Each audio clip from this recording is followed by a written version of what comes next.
These are the answers to the case study assignment for KIN 3315 under Week 6 assignment TV advertising, marketing, and revenue, and these will be the answers to case study 17.1, questions 1 through 4. The first question says, identify the risk factors confronting ESPN and rank how serious they are. And so these are some of the risk factors that I came up with from the article. ESPN has laid off more than 400 employees, which suggests that the intensity of the problem it's facing is very large.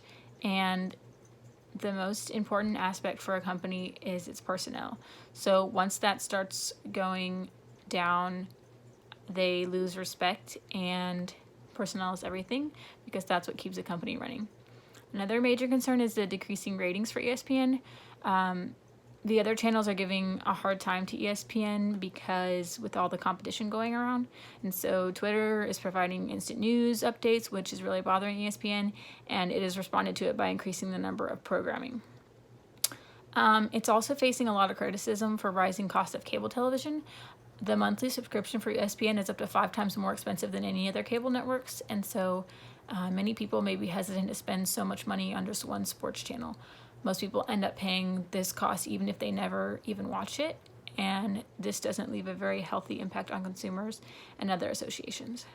Another risk factor is that ESPN is also aiming to stream its network on mobile devices, which is another risk factor for ESPN because a lot of things can go wrong when you start to use mobile stream.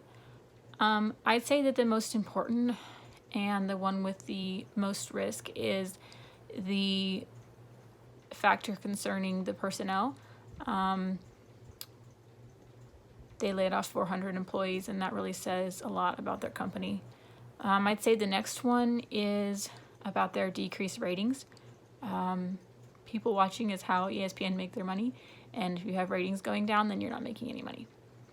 It's also facing that criticism, so I'd say that's number 3, and then number 4 would be the mobile devices. All right, so the second question says,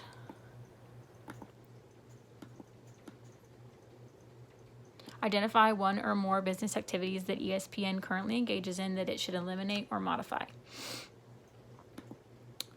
I came up with one that's, well, we already discussed that ESPN is facing a lot of criticism because of the cost of cable television. And so one of their biggest concerns for the consumer is paying too much for just one channel.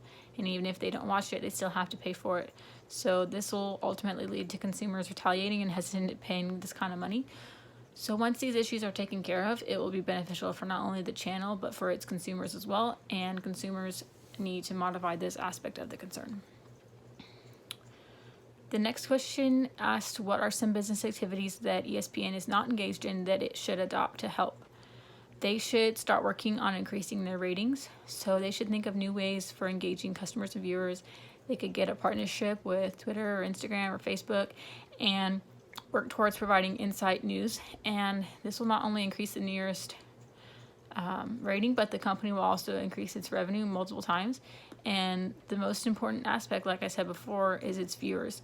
And so they need to figure out how to maintain these viewers, and they need to figure out who is watching, what their demographic is. And so one way that they could do that is to hire an outside agency to find out like the real factors that are causing them to have these viewers and figure out how to maintain them. So question number 4 says, how should ESPN argue against attempts by Congress to modify its pricing structure and bundling policies?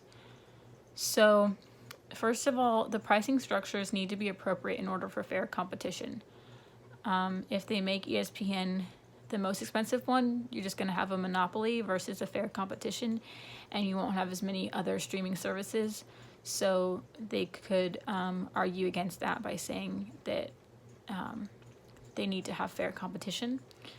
They could also argue by saying that its prices are quite justified for the amount of services that it provides to its customers because they show all the national and well-renowned games, and the cost of ESPN's cable network is always going up, and like they said, it's 5 times the cost of one channel, and so this leads to consumers paying too much for one channel. The major concern for Congress is the high prices consumers need to pay even if they don't watch sports, and ESPN could argue against them by stating the other benefits that it offers to its customers. And that's all.